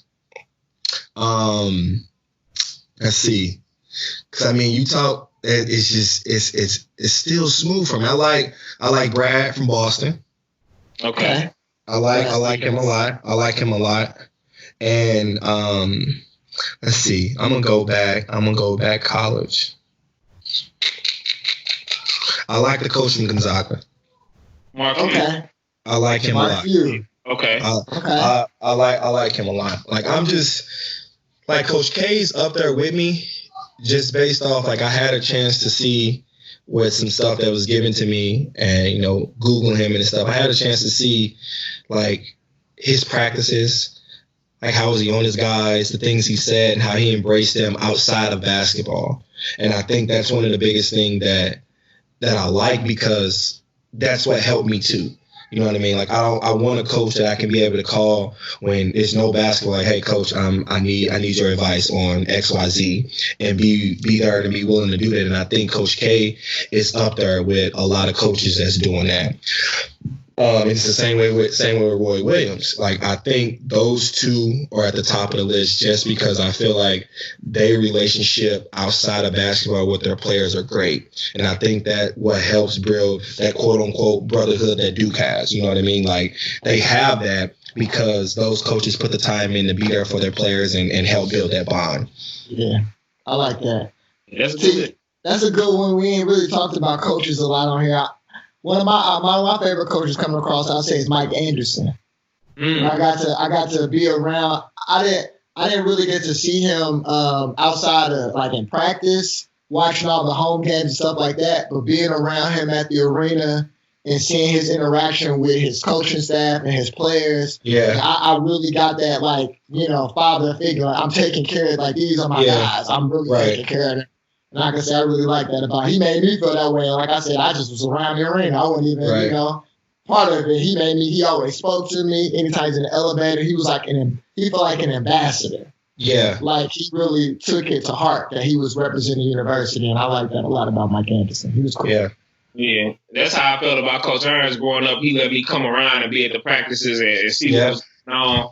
And he was always cool. He wasn't like a yeller. You know what I'm saying? Like he wasn't the type of person to be cussing everybody out, but he could get everybody to run through a wall for him. Yeah.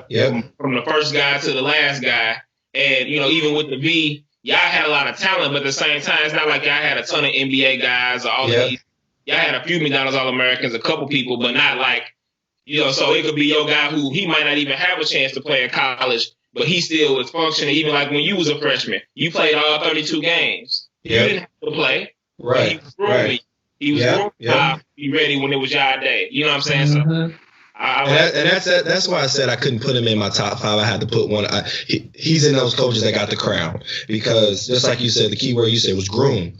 He helped prepare me for my junior and senior year, when I really, you know what I mean, when I didn't have everybody and I needed to be that leader. Like, I knew the things that he brought for us, like what Vashon did and things like that. So I mean, I definitely want to give a definitely shout out to Coach Irons and everybody in St. Louis that played a part in my life, family, friends, teammates, you know, the list can go on, that was there for me, you know, that been there, showed the roads down my grandma's house, like it don't matter if I talk to you or you talk to me, you played a part in my life, you whatever it is, man. I just want to give a shout out to everybody and let everybody know that if you put your mind to anything, man, you can do it. You can make it. It don't got to be in sports. You can go be the next lawyer, be the next doctor. You can do whatever you want if you put your mind to it, and don't let nobody label and say what you can't do. You know what I'm saying? If you feel like you can do it, you go do it, man. And and I'll just leave it at that. Like, if you feel like you can do it, man, go do it. Don't let nobody else stop you from doing anything. You know, everybody at some point is going to hate based off what you're doing because they're not doing it or they want to be where you want to be. Mm-hmm. You just embrace that and just do you, man. I think that's one of my guys that I played with. He had a shirt that say, "Do you?" I be seeing it on Facebook. Like, that's big. Like, for real, just do you, man. A lot of people gonna hate it. A lot of people not gonna be happy. Again, you just start your circle down and you do you, man. You be happy. Yeah. We got one more thing for you before you get out of here. You are officially in the brotherhood of the Backcourt, man. Yes, sir, man. I appreciate that. But I need your top 5 MCs of all time, bro. Dead or alive. Top 5 MCs. See, yeah. See, like, the thing is, like, my playlist is different when I'm in the house. I got kids in the house. Like, my playlist is a little different. So when I'm cleaning up, doing my thing around the house, it's a little different. I see, man. See, I was never in the area of like big and pop. Again, going back to my top 5 coach, like, those are type MCs that I put in their own crown because like I listened to them, but like I wasn't around that area to sit there and be like, oh, big and pop is in my, like, I can't do that. I can't do that. Yeah. Let's see. Woo. I mean, I gotta go Wayne. Drake. Okay. Wayne, Drake. See, man, man, MC, look, you talking about R&B, man? So, artists. Give us your artists. Man, I hit your top 5 artists. That's cool. Yeah, give us your artists. It hit different. That's what I'm trying to tell y'all. It hit different. Because I definitely listen to them, too. Shit, I listen to Trey songs. Like, it just, you awesome. Chris Breezy, like, my playlist hit different. It's 10, what kind of mood I make. Like, when I played, I wasn't one of those that was on that rah-rah. I ain't need that. Like, I'm listening to Trigger. Michael Jordan. Yeah, like, I'm not one. I ain't need the rah-rah. Like, I just needed something to calm me down. So I listen to the old Chris Brown, the old Trey songs just to calm down and, get my heart beating right. So, dang, it ain't tough. It's just, how about this? I'm going to do 5 rappers, 5 R&B. Just give us your 5 artists. Yeah, give us your 5 artists. So, Drake can be in both, but I got Wayne, Drake, I got Jay-Z, I like Kendrick Lamar because he speaks facts. He just go in. And let's see.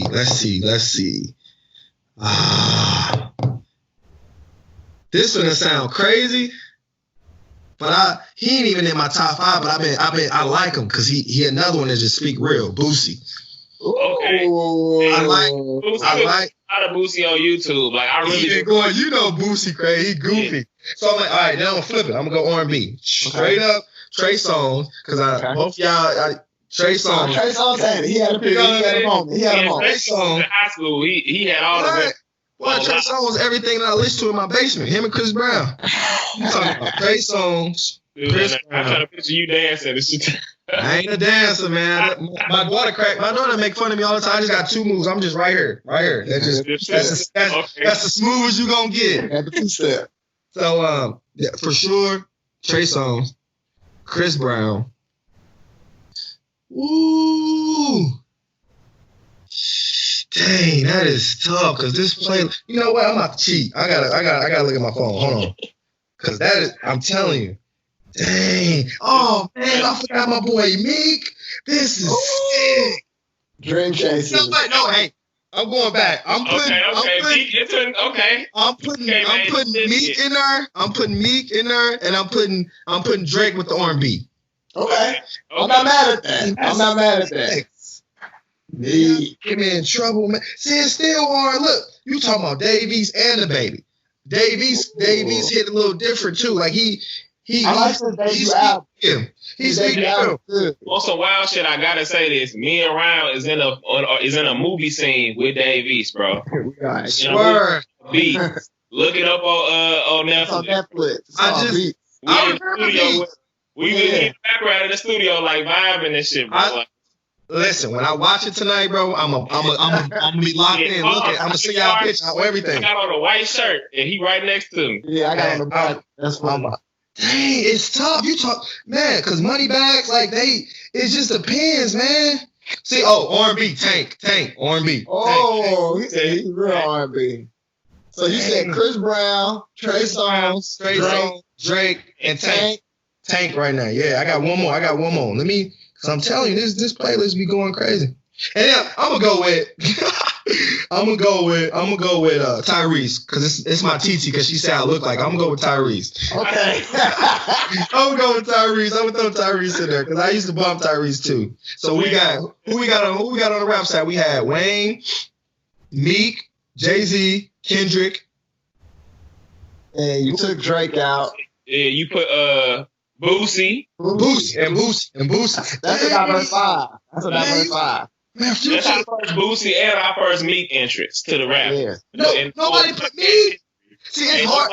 See, that's the thing. I think. Listen. You gotta remix it. Because it's hard. You gotta hit them with some stuff that they listen to now and back then. Because I think Meek would come in a lot of people's top 5. Okay. I mean, you gotta put Drake in there though. And we got people from different generations. Drake hit different though. Drake hit different. 50. We got people who've been 40. We got people who've been in all age. Who's been consistent? Jay and Wayne. See, Jay and Wayne for sure. I think Wayne gonna stay up there. Yeah, people love Wayne. But I think Hope's in there the most. Maybe Hope, Biggie, Pac, and then like you said, Wayne. See, I think that's hard with Biggie and Pac, man, just because it's hard for me, just like because I ain't grow up on them. Right, but I think that's what I'm saying. I think it's different. I think a lot of people are putting them in there just based off what they hear before. Right. You said it again. Everybody always putting them two up there. But what do you legit know about it? Like, I used to have him on my phone, but like, I don't know. Like, you know what I mean? Like, I don't know like that, but he's still up there because he changed the game at one point. Yeah. That's tough. You know what? I'm finna hit y'all with some questions. Y'all asking me questions, man. What's up? Let me see, man. Ain't no problem. We ain't worried. So y'all hit. All right. We gonna stay on the same subject as basketball because I feel like that's how we all. You know what? I'm finna remix. We gonna do some St. Louis stuff. Okay. Give me your top 5. And I got a list. Give me a top 5 PHL schools. PHL schools. And this ain't talking about hooping. Just it's period. 5 of them. Okay. Well, period. So you talking about academics, all of that. Yeah, and put them in order. Okay, number 1, I got Metro. Top 40 in the country when I was there. Number 1. You see that move? He's sick for that. Let's go, baby. It's cool about reading and shit. Hey, man, I ain't arguing with you. Reading, we number 1. Number 2. I would have to just say Vashon just based off of basketball. Basketball, my whole thing. Don't worry about it. I got questions for y'all. Just watch. It's got the gym. It's been for me. I spent a lot of time at the V. Like, you know what I'm saying? Just y'all doing this together? Are y'all doing this together or y'all 5 and 5? I mean, Metro my number 1 too. So I'm gonna say my number 2. I'm gonna say Sumner because all my people went to Sumner. It's the first black high school west of the Mississippi River. You know what I'm saying? Like, you know, Charles Sumner. I grew up National Bridge Kings Highway, so you know what I'm saying? I would have been a Sumner baby if it was the 80s or something, you know what I'm saying? Right. So, but yeah, they got Arthur Ashe, there's some legends from Sumner that I had to put them in my default, I might have to put Sumner just off the legacy right now, number 1. Just because. So you got Sumner number one over Metro. I got Metro first. Fuck that. I'm gonna say Sumner won Metro too. I'm gonna say Sumner won Metro too. I'm gonna give it to him just based off All right, so y'all alternate. Okay, what's your third one? My third would be the V there. My third would be the V. Okay, what's your third? I put the V2. God, cheating, bro. It's only 8 schools, nigga. I know. And I'm not from the South Side, so it's like them schools don't mean as much to me as the ones that I was around, and my people went there. And that's the only school in the city of St. Louis named after a black man. Uh-huh. The only school probably in Missouri named after a black man. You know what I'm saying? It means something to me. Okay. Douglas and Columbia named after Frederick Douglass, so I'm gonna give Frederick Douglass his love. Okay. Shout out Fred. We talk about the KHL though. Right. All right, so that's 3. That's 3. I got my fourth. Go ahead. My fourth is Gateway. Because I ran track. So I ran track at Gateway. This is personal. You know, I had cousins that graduated from Gateway. My little brother graduated from Gateway. And most of my friends went to Gateway too. Like, you know what I'm saying, during that time, like Gateway was, like you said, if you didn't have the neighborhood schools, Gateway was the most popular magnet school, I would say. Like, Soldan had lost a little bit of this by the time we got to high school. So I didn't really have that much of a connection with Soldan. But I almost, like you said, I was registered to go to Gateway. I ended up not going to Gateway. You know what I mean? So I had to get a little to the Jags. I fuck with Gateway. I'm just going to, so I don't want to have the same 5 because then he goes. But I fuck with Gateway. That's one of the schools I might have went to. I know hella people from Gateway. I had to go to summer schools because of some bullshit. But I had to go to Gateway for summer school, so that was cool. But I'm gonna give CA some love, bro, because like I fuck with CA. CA got a lot of cool niggas, you know what I'm saying? Like, and it was. I ain't gonna hate. That's a good one. And I think they made a name for themselves when we was in high school. Because before we started going, it wasn't cool to go to CA for real. Like that I know of. Like I never knew people going to CA until like the time we was in high school. They used to be banging with y'all all the time too, but. Crazy. So I'm gonna put them 4. Okay. What's your 5th? I'm gonna say my 5th. I'm gonna give love to Beaumont. Shout out to Bird. You know, they had a long legacy. If I would have went to my neighborhood school, Beaumont would have been my neighborhood school. So I would have went to Beaumont. I would have been a Blue Jacket, and I grew up playing with them or whatever, with Chaz and all of them or whatever. So you know, shout out to I give Beaumont that love, the Blue Jackets. Yeah, they might have made my top 5, but like, so I'm gonna change. Honorable mention, I'm gonna say McKinley is my honorable mention because I went there for middle school, and McKinley had a lot of legends. JoJo White. I played for the Enforcers, so my coach Archie went to McKinley actually. Yeah, I went a lot of history McKinley too. Like, so that's my honorable mention. My honorable mention would be McKinley. So let me think of my 5th, man. It's so many. It's tough. I'm gonna say my 5th. I'm gonna say Roosevelt. Okay.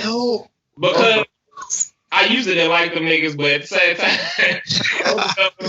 like they got a cool logo. They the only. I like the colorway, and they always low key had some good players. You know what I'm saying? Like they never was like winning championships all the time and stuff like that, but they always had like one guy that just had 30. Yeah. I can't think who was the dude at Roosevelt, bro. He used to have dread. He was light skinned. He was cold, bro. I can't think. Be True Blood on. True Blood now. Yeah, shout out to True Blood, but yeah, I'm gonna go with Roosevelt. Get us outside from love. So that's y'all top 5, and that. Let's see. Don't be stealing my questions for y'all shows, man. Let's see. Let's see. Let's go top 5. Let's go top 5 Division I programs basketball. Okay, that's easy. Well, in all time, like in order. Current. Let's do current because a lot of people only get thrown off with all time. Let's do current. In order though. Okay. So you going first or? Go ahead. I'm gonna go Duke, number 1, because I'm just a Duke guy. I love Coach K. I'm there too. Legends, and Jason went there. You know what I'm saying? It's just Jay Will. I've always been a Duke fan. I like how they carry themselves, the character of the program. And I hate North Carolina, but whatever. Shout out to Roy. 2, I'm gonna go 2. I'm gonna say right now I'm really feeling Arizona State, another Duke guy. But I really like Hurley. I think they on the rise, and in the next 10, 15 years, they gonna be one of them places. Yeah, okay, that's a good one. Another one. State, that's tough. I'm gonna give Jay Wright some love. In Villanova. I like. That's tough that's tough. A lot of good guards come through Villanova. A lot of good guards have came through there, and like they holding the Big East down. Are they still in the Big East, or they came out of there now? I think they went back. Something like that. They just went back to the Big East. Something, but they in the Big East. It's something like Yeah. I like him. Dang, that's tough. That's top 5 coaches. Man. So, I'm good at this. This is my whole thing. I got 2 more. This is tough for the last 2. Yeah, look, he got. You want to pause? My man can go. Yeah, I go. Look at my last 2. Number 1. I'm a Duke guy, so I got on Duke sweatpants right now. So that's my whole thing. So I don't even got to go into it. Okay. Number 2, I'm going to say, he said ASU. You know what? Number 2, I'm going to give some love to my man Penny. Let's go with Memphis. Okay. Already? I like it. And the reason I'm going high is because I like what he doing when he got Mike Miller. Yeah. He had he used to be a coach of the Timberwolves and stuff. Sam Cassell? Sam Mitchell. He ain't got no Sam Cassell. Sam Mitchell. Yeah, Sam Mitchell. He used to coach for Toronto. He used to coach in Minnesota. Oh, you said coach. I thought he meant player. I'm like, dang, he got Sam Cassell leaving the NBA, dude. Nah, but he got Mike Miller. He got Sam Mitchell over there. So he really is trying to build kind of like that program. I think Kentucky get the NBA coaching staff. He'll build those guys up. So I like what he's doing. I like what he was doing with James Wiseman. I just like the whole movement. Yeah. Number 3, I'm going with the players. I'm big with UCLA. I always had a soft spot for UCLA, but I like what Tiger Campbell was doing the second half of the year. They start figuring it out a little bit. I was upset that Sharif left. I don't know what was going on with him and the coach. I don't know why the coach wasn't playing Sharif. I feel like that was a missed opportunity, but UCLA was rising. They would have made the tournament. They was gonna be my upset team to get a couple rounds in. And then I got my 4 and 5 already. My 4, I'm going South Carolina women's team. Shout out to Don Staley. Ooh, I didn't know we could go women's. Okay. I didn't either. He's at college. He switched the bar, didn't he? He switched the bar, didn't he? Baby, Title IX. That's big time. So I'm going there. Because she just grinding. Philly, she just been doing her thing. Don Staley is just the GOAT. That's big time. It's big time. And then 5th, because I'm watching them, I'm up close on them. I'm gonna give some love to Slew. I'm gonna go Slew. I like Yuri. I like Terrence Hargrove a lot. I really like Terrence Hargrove. I think he's a good kid. Doing everything he did at East St. Louis. I think that he's gonna be catching some people. He's gonna make some posters. He's gonna be on Sports Center. Perkins is tough. Yeah, they got some guys. I tried to get him here with us. The player, man, he's tough. Yeah, Perkins they got some guys. They got some guys. Well, I guess I'm gonna take your format, but you're gonna be mad. I'm gonna go UConn because Gino, he just get them. Like I'm glad it's starting to be more competitive with these other schools like Baylor and certain schools, but he still be getting the girls. Shout out to Nafisa Collier from the crib. That's they end up going to the league from there. But he's the most winningest guy, and so I got to put him up there. Yeah. I like SLU a lot too. I grew up around SLU a lot, going to the camps, being able to just, Poke used to let me come up there and shoot with him sometime when I was little. You know what I'm saying? Like, I always liked the mystique, and I know we a basketball town. Yeah. So I think we are one of them places, and even with Rick Majerus, I think he's seen an opportunity, and that's why he's here, because he like, bro, if I could get this shit cracking, it could be like St. John's or like certain schools like that. I think SLU got that ability to be that. And if we could retain some of this talent and keep these kids, bro, like Nick Kearns at the V, like we got to start getting some of them kind of guys like back home, bro. Like I low key thought Leon was gonna go to SLU because SLU was on him heavy. I thought Leon was gonna stay home. But yeah, like that's something I want to see going forward is like SLU continue to build. And then Coach Ford is a good coach. A lot of people sleep on him. when he was at Oklahoma State, you know what I'm saying, with Marcus Smart and all of them. Like, he always had a solid run. Yeah. He had the most talent. So, fucking with Slew. So one more. So when did y'all graduate high school? He 10 and I'm 9. So we was 08, 09 to 10. So we was you know. So now we finna switch up. We're gonna do not top 5, we're gonna do top 10. Oh. So during your area, who was your top 10 PHL players? Okay, that ain't hard. Nah, that ain't hard. You ain't gotta put them in order. Okay. I'm gonna go C Woods. This is a little harder than I thought, but he was talking all that stuff. Because we don't be missing a lot of people out. It was a dude in Roosevelt. I feel like he was like 07, and he was giving buckets, bro. I can't dude name. Barry? No, he went to Triple C. That's Barry. Okay. He 08. I know who Barry was about. giving buckets. Barry averaged like 30. You know, it was a nigga from Roosevelt. He was hella hood, and he was just giving work, bro. Like, I know who you're talking about. He had to be 07. He had to be 07. Because I know who you're talking about. But either way it go, in my time is, just so people know, is different than y'all's a little bit. So I'm going from 07 to 10. Okay. Right? So I'm gonna say. So who I said? I said. You said C Woods. C Woods. G from Roosevelt, whoever that is. Dude from Roosevelt, but he don't count because I don't know his name. Chris Stokes. I got Stokes. I played. That was my first game. I played him at the V. My first game at high school. So I got that early. That's 2 of mine. Let's see. I'm gonna go. Kim Brown.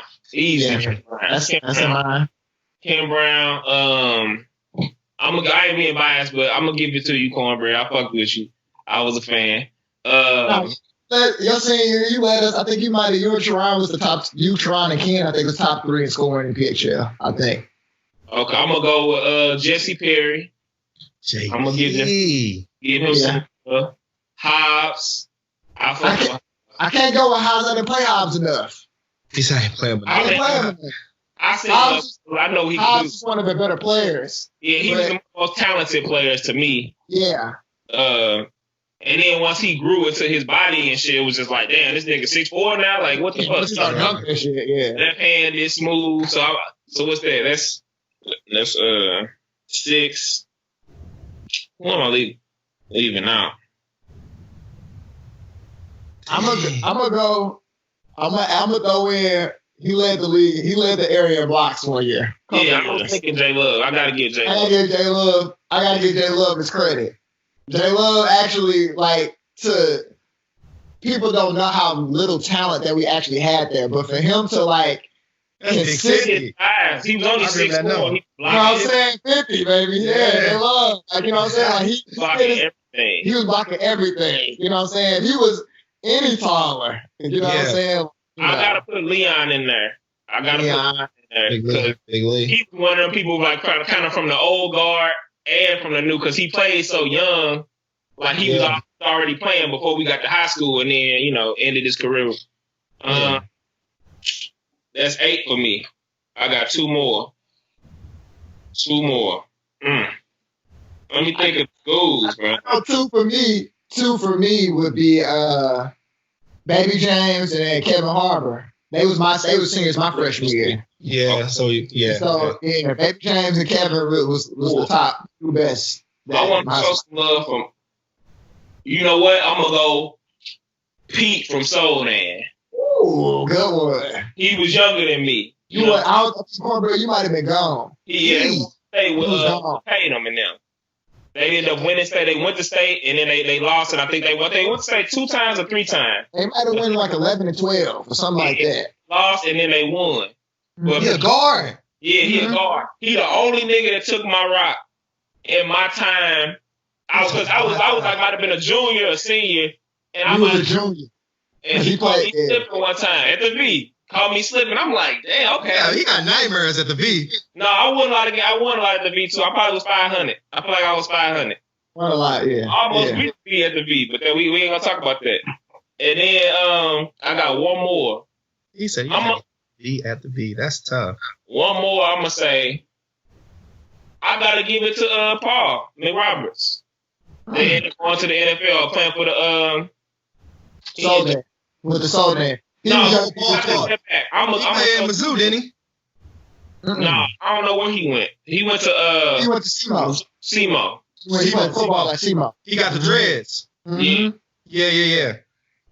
I know you're talking about. Because he was a City Rat kid. Mm-hmm. Yeah. So he used to hit hard. And then honorable mention for my class, since I didn't put nobody from my class in there. I'm gonna put myself in there because I was cold, but also I'm gonna show love to Bud from the V and Briar from Sodan too, Briar West. Okay. And I'm out. I like that. He's talking about, and I'm out. I'm gone. I'm trying to think if there's anybody else who I played against during that time that I would, it was always fun. I give a personal shout out. He was one of my best friends, Sheldon. Sheldon started. Sheldon was good. Sheldon Cahoot. Sheldon. I know who I went to say in my class. I'm throwing Jerome in there. Jerome went to state. Jerome, and shout out to Stacey too. Stacey Smith, rest in peace. Shout out to him too. Yeah. Jerome. Yeah, Jerome went to state. Yeah, Stacey was one. Stacey had a chopper for sure. What's the 6'9" dude from Beaumont name? I forgot. Richard. Big Richard. Richard should be in the NBA. Hey, Big Richard was a problem. NBA. He would have the right people in his corner, bro.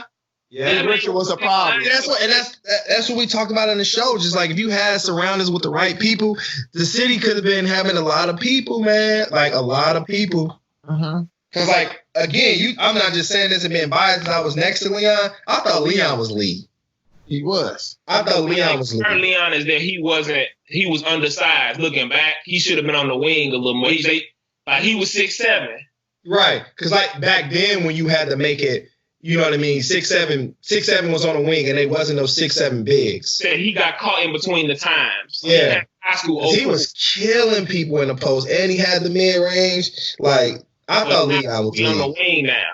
Yeah, he had touch too. He always had good touch and good shooting percentage. So it wasn't like he wasn't like he had the IQ to do it, but he just was in the post with it. They stuck him down there his whole life. Yeah. Yep. Big Lee. Man, that's tough. Who you got running for me? I gotta eat that. Y'all niggas got me on here all night. Yeah, before we, like I said, you said it. C-Wood, I'm gonna go C-Woods and J Love. I'm gonna say Baby James and Kevin. I'm gonna say Ken. I'm gonna say Chris Stokes. I'm gonna say Jesse. And then them last three, who we play? Cornbread. I only played Hobbs once, but Hobbs was the more talented. He just didn't play. I just ended up just never playing him. He got his balance. It was crazy. Yeah, Jerome. Give it to Jerome. Yeah, he led them to state. Yeah, and then Jerome had 60. I remember we watched Jerome had 60 against Gateway. Against Gateway like 3 overtimes at CA. That was a crazy game. Overtimes, bro. That shit was crazy. Yeah, that was a crazy game. That was like the best high school game I ever been to. Because that's the crazy part about it. We talking about PHL. Imagine if we did like a PHL versus Burb thing. Like, you know what I mean? Like 07 versus 07 Burbs. Burbs don't want it. I'm keep it real.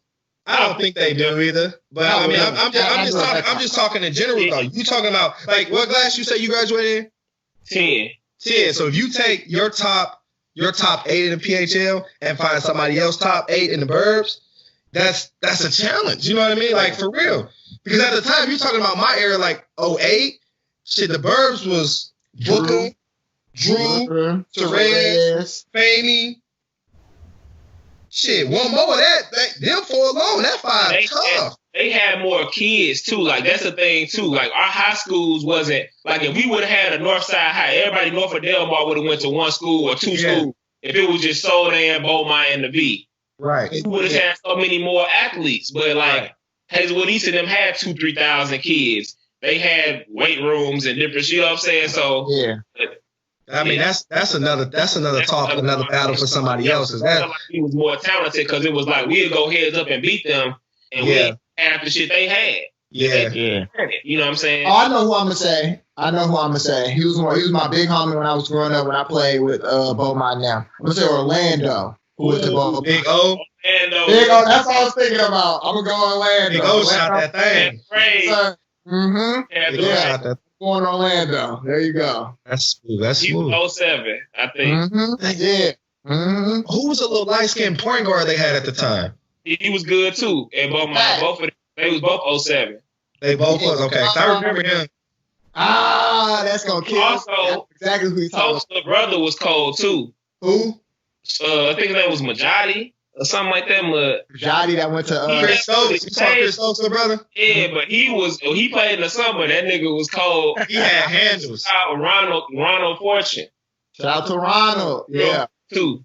He was real good too. That's crazy. Go all day. Well, hey man. Appreciate you, bro. This is one of our best episodes, man. Hey man, I appreciate it, man. Much love. I appreciate it, man. And we gonna have to get an open run one day. I don't know if your body's still under construction, but you know. That's one thing, man. My daughter ain't there. Hey, that's a shout out. You try to, I accept challenges all day. We gotta get an open run, bro. We gotta get an old head run one time. That's easy. That's easy, man. Like that's easy, man. We just gotta figure out a gym and a time, man. All this going on, I don't know when we're gonna get back in the gym. Right. Well, we can use the gym again. We'll figure it out. Right. I'm definitely down for a run. I get my butt back in shape. I still shoot that thing. Hey. I believe it. Hey man, please to you and your family. Appreciate you for stopping by with us. You know what I mean? So we hope, like you said, there's a lot of crazy stuff going on. Hope y'all stay safe or whatever. Hopefully, you guys get back in the gym. Yeah. Get the guys going this summer. Good luck to all your guys. Good luck to y'all. Have a good season. No injuries, all that stuff. Right. And in 15 years, I'm going to expect to see another Cornbread at the V, bro. Hey, you trying to bring my son back to the city? Hey, we get an apartment over there. So we toss an apartment. Hey, he going to just know he going to be ready. I'll tell you that. He ain't in the city, but he going to be ready, man. He going to be ready. Like, for real, he gonna be ready. Like, with my daughter in St. Louis now, she's doing her thing. So she's just trying to figure out what she want to do and get caught up in her body. But my oldest daughter got a chance to, because I coach her too. Like, I coach at the college level and I coach at her school too. And we just won a championship for the Catholic school tournament. So, and we with our first year doing it. So I mean, she's expecting to have a big year. So I'm excited for that. But I mean, again, man, thanks for having me on. Definitely, again, I want to definitely give a shout out to St. Louis and everybody that played a part of my life and that's just been there for me, man. I'm still hanging in there. I'm in there. I'm cool, man. I'm just chilling with my family, living one day at a time. I'm coaching. I'm teaching. I'm being the best husband and father I can be, man. I just wish the best for everybody else, man. Again, just do what's best for you. Don't let nobody else change your route, your direction. You go the direction you want to do. But again, I appreciate y'all for having me on, man. Really, really, really appreciate it. That's much love. Yeah, much love, man. Proud of what you done did, bro. The maturation is humble. I appreciate it. Yeah, man. All right, man. So we'll holler at you, Cornbread, bro. Peace. All right, man. See you. All right, peace. Man, Cornbread. Ain't even much else to say, man. Great episode. Hey, my favorite food. Hey. Ain't even that much else to say, man. Shit. All I want to leave off and say is, shout out to the PXL. That's all I'm going to leave off and say. Public High League, baby. I looked it up. See, my senior year, hey, we gained our buckets. A lot of buckets. We gained our buckets. Anybody who played against us know what time it is, bro.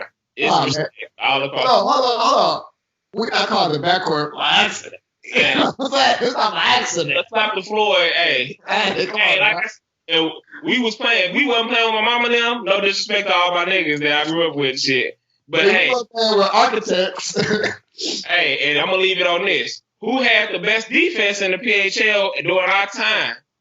Niggas wasn't scoring against us. The games was slow. Might have won by 20. But you had 62. The games was slow. Okay, we was controlling the pace. You know what I mean? Shout out to Coach Brown, Coach Woods, Coach McGowan, and the first JV coach, Coach Tobias. Psych. Anyway, inside joke. Yeah, man, it's the Backcourt. Shout out to Cornbread. Shout out to Wabash Valley, holding it down. Shout out to y'all if you're still listening at this mark. You're a real fan. We love you. We appreciate you. And it's the Souls. We'll holla at y'all, man. Like Tanel Shirt said, God is dope. Rest in peace to Black Mamba, man. Rest in peace to Kobe Bryant. Yeah, every day. Everybody, I love y'all. Peace. Yeah. Peace.